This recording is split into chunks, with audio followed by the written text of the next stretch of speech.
નમસ્તે વિદ્યાર્થી મિત્રો, સ્માર્ટ એજ્યુકેશન ચેનલમાં આપનું હાર્દિક સ્વાગત છે। આજે આપણે વિજ્ઞાન વિષય સ્વ અધ્યયન પોથી ધોરણ 8 એનો એકમ 8 કોષ રચના અને કાર્યોનો અભ્યાસ કરીશું। તો મિત્રો ચાલો આપણે શરૂ કરીએ।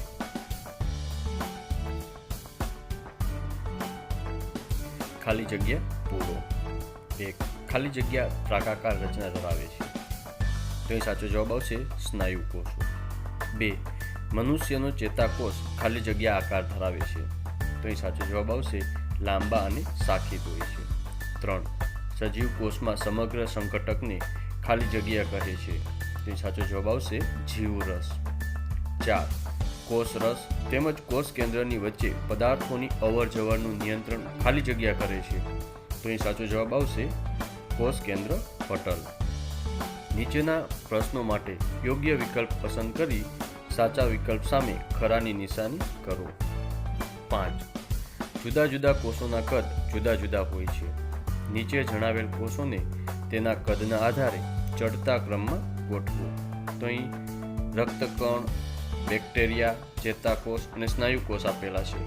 તો એને ચડતા ક્રમમાં સૌથી નાનું, એનાથી મોટો અને એનાથી મોટો કોષ આવશે। તો સૌથી નાનો કોષ છે બેક્ટેરિયા, એનાથી મોટો રક્તકણ, એનાથી મોટો ચેતાકોષ ને એનાથી મોટો સ્નાયુકોષ અને છેલ્લે ચેતાકોષ આવશે। તો એનો સાચો ક્રમ થશે 2, 1, 4 અને 3। 6. કોષને આકાર અને દ્રઢતા કોણ પ્રદાન કરે છે? તો એ સાચો જવાબ આવશે કોષ દિવાલ। 7. નીચેનામાંથી આદિ કોષ કેન્દ્રીયનું સજીવોમાં શું નથી?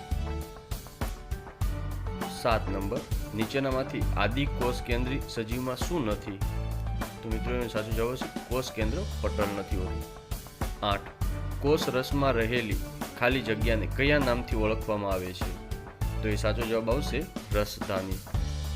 9. કોષ કેન્દ્રમાં દોરી જેવી સમાન સંરચના કયા નામથી ઓળખાય છે?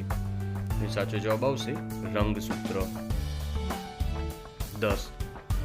અહીં આપણને P, Q, R અને S આકૃતિમાં બતાવેલા છે, તો એના નામ શું છે?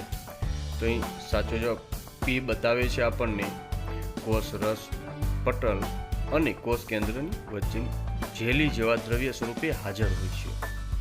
તો અહીં સાચો જવાબ આવશે 3, 1, 2 અને 4।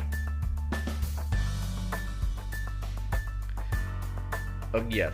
ચેતાકોષો વિશે શું સાચું નથી? તો અહીં સાચો જવાબ આવશે 3 અને 5 એ સાચા નથી।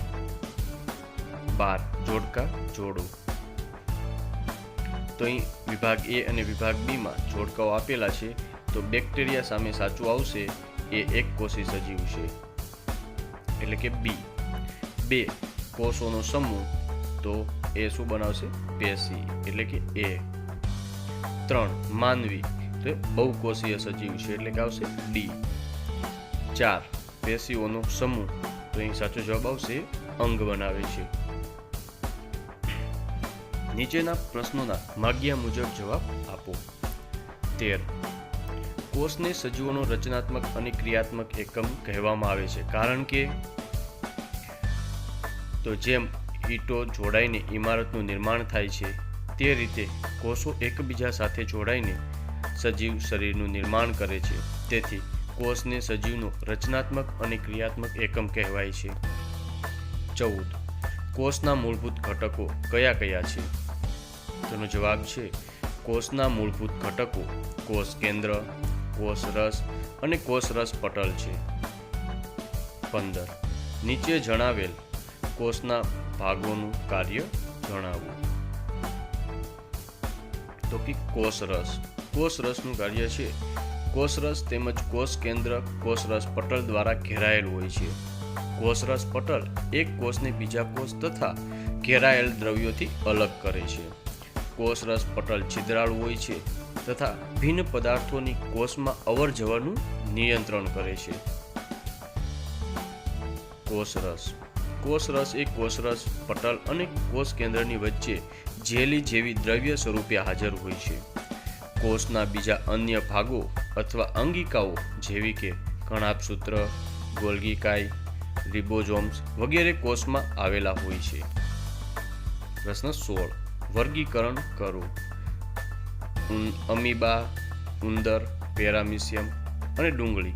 તેનો જવાબ છે એકકોષીય અને બહુકોષીયમાં વર્ગીકરણ કરવાનું છે. તો અમીબા અને પેરામિશિયમ એકકોષીય છે, જ્યારે ઉંદર અને ડુંગળી એ બહુકોષીય છે. હવે રક્તકણો, રુધિર, શ્વેતકણો, મગજ, હૃદય, શ્વેતાકોષ, હાથ, સ્નાયુ, રુધિરવાહિનીઓ અને કોષ, પેશી અને અંગમાં વિભાજન કરવાનું છે. તો અહીં રક્તકણો, શ્વેતકણો અને ચેતાકોષ એ કોષ છે. રુધિર, રુધિરવાહિનીઓ અને સ્નાયુ એ પેશી છે, જ્યારે હાથ, હૃદય અને મગજ એ શરીરના અંગો છે. કારણ આપો. 17. અમીબાનો આકાર સતત બદલાતો રહે છે.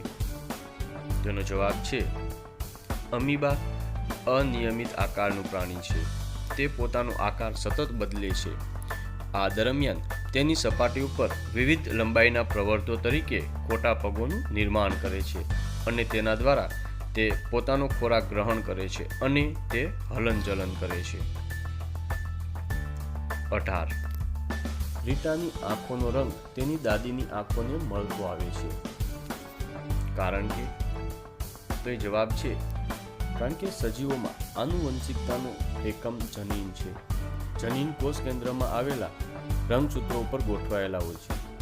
આ જનીનો પિતૃ પેઢીમાંથી સંતતિમાં આનુવંશિક લક્ષણોનું વહન કરે છે.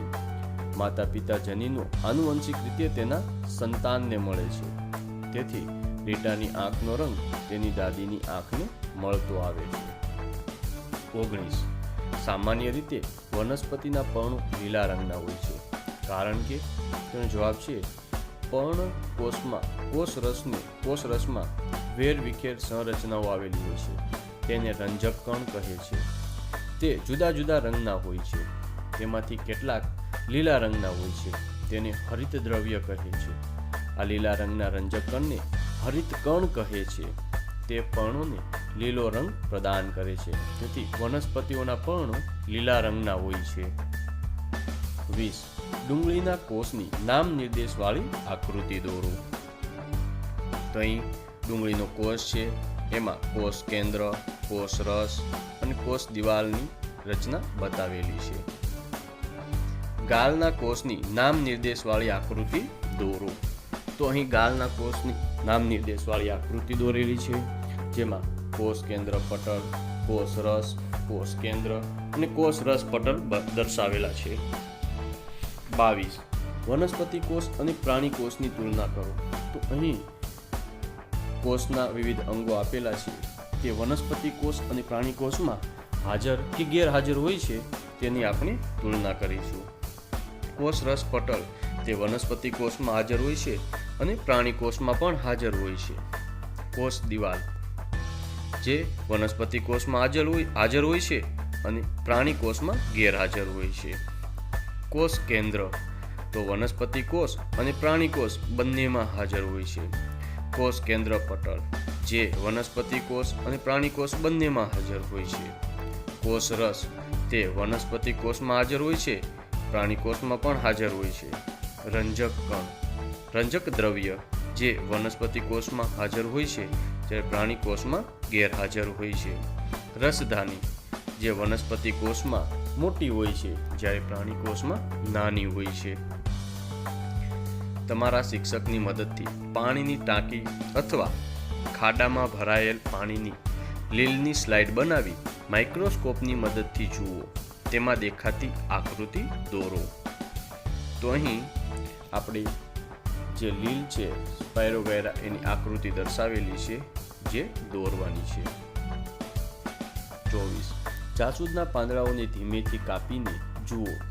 તેમાં સફેદ પાતળું પડ દેખાય છે. આ પડને માઇક્રોસ્કોપની મદદથી જુઓ. દેખાતી કોષની આકૃતિ દોરો. તો અહીં જાસૂદના પર્ણના કોષની આકૃતિ દર્શાવેલી છે.